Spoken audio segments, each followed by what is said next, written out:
This case was one of the most bizarre mysteries that investigators had to deal with in California's history. The suspects were numerous, and there was no evidence at all.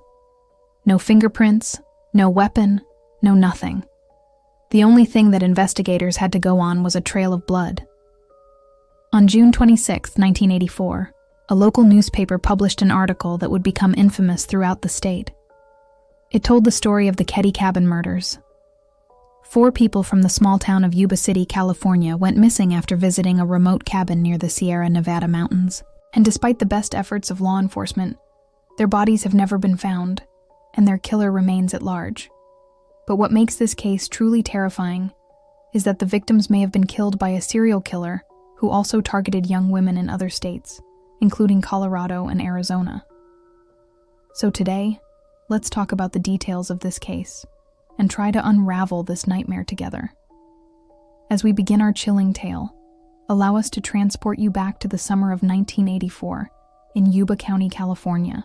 Picture a picturesque landscape, dotted with cabins nestled amidst the foothills of the majestic Sierra Nevada mountains.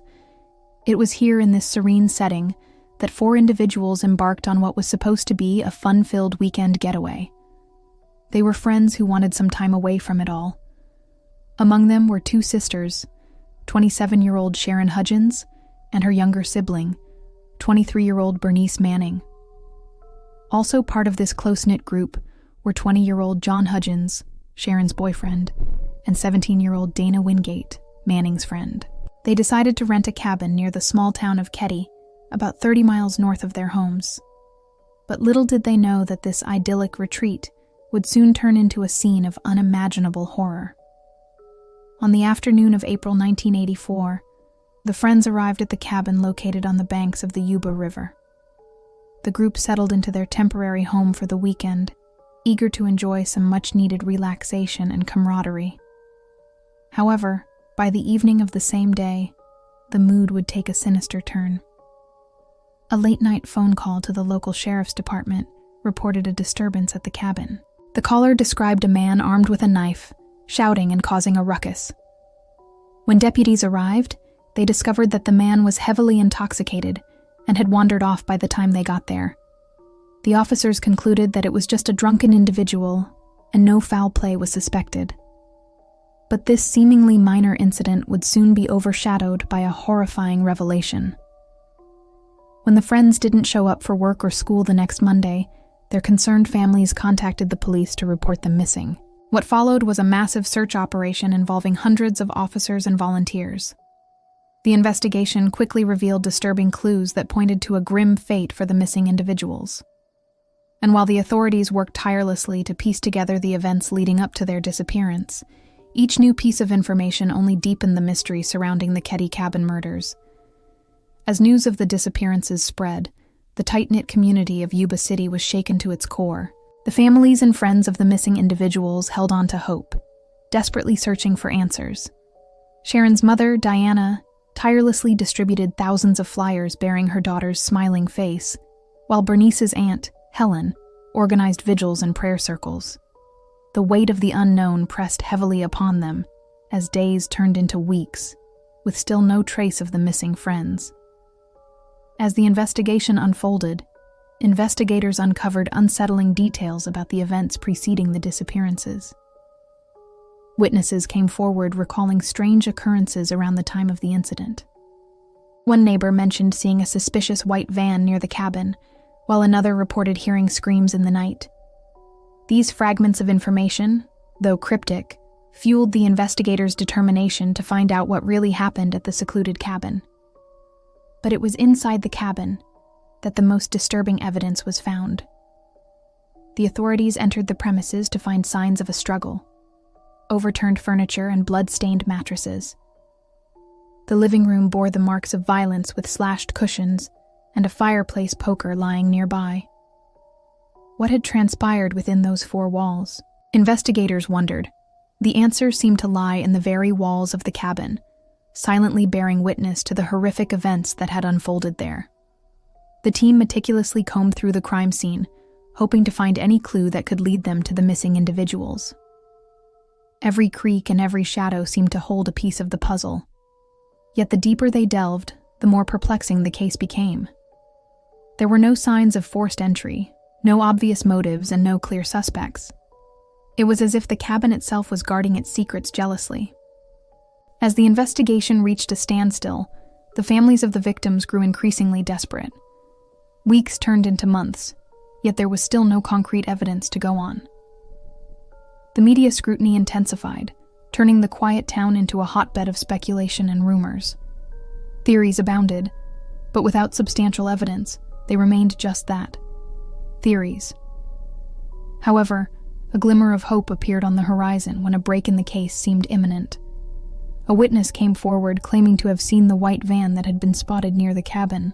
Authorities were hopeful that this lead would unravel the tangled web of the Keddie Cabin Murders. But as it turned out, this new information only deepened the enigma surrounding the case.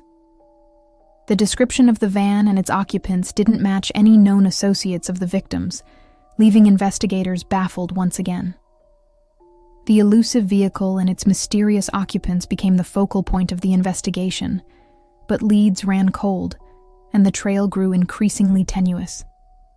With each passing day, the mystery deepened, frustrating both the investigators and the families who yearned for closure. The relentless pursuit of justice continued, but the killer remained elusive, hiding in the shadows, taunting the authorities with their freedom. Years went by, yet the echoes of the Keddie Cabin Murders continued to reverberate through the small town. The wounds of the past refused to heal, leaving an indelible scar on the community. The memories of the victims, Sharon, Bernice, John, and Dana, remained alive in the hearts of their loved ones. As the decades passed, the case grew colder, yet the longing for answers did not diminish. In recent years, advances in forensic technology offered a faint glimmer of hope. Could the latest tools and techniques shed light on the Keddie Cabin Murders? With renewed vigor, investigators revisited the case, hoping to extract valuable insights from the evidence that had been painstakingly preserved all these years.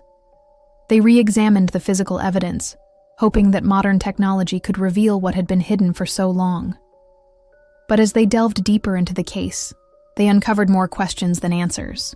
The lack of concrete evidence left them grasping at straws, trying to piece together the fragmented timeline of that fateful weekend. Yet they pressed on, driven by an unwavering commitment to seek justice for the victims and bring closure to their grieving families. As the investigation intensified, investigators explored every possible angle, revisiting alibis and questioning potential witnesses once again. They chased down every lead, no matter how tenuous, hoping it would lead them to the elusive killer. But the killer remained elusive, adeptly dodging their grasp like a phantom. With each passing year, the chances of finding the killer seemed to dwindle, leaving the community disillusioned and disheartened. The fear that the case would never be solved loomed over them, casting a long shadow over their quest for justice. But even after all these years, the determination to uncover the truth remains steadfast. The dedicated investigators and the victims' families refused to let the case grow cold. They held on to hope that someday the veil of secrecy would be lifted, revealing the identity of the person responsible for the Keddie Cabin Murders. In a world where many mysteries remain unsolved, the Keddie Cabin Murders stand out as a particularly haunting enigma. The absence of answers has left a void, a gaping hole in the lives of those affected by this harrowing crime. Yet in the midst of this darkness, the human spirit shines through. The strength and resilience of the families who continue to seek justice for their loved ones are a testament to the enduring power of hope and determination. They refuse to let the memory of their loved ones fade with time. The Keddie Cabin Murders will forever be a chilling reminder of the evil that can lurk in the shadows. But as long as the pursuit of justice continues, there is a sliver of hope that someday the truth will prevail. That's all for today's episode. If you have any information about this case, please contact the nearest police station. Until then, this has been your host. And remember, don't believe everything you see, and not all wounds can be seen.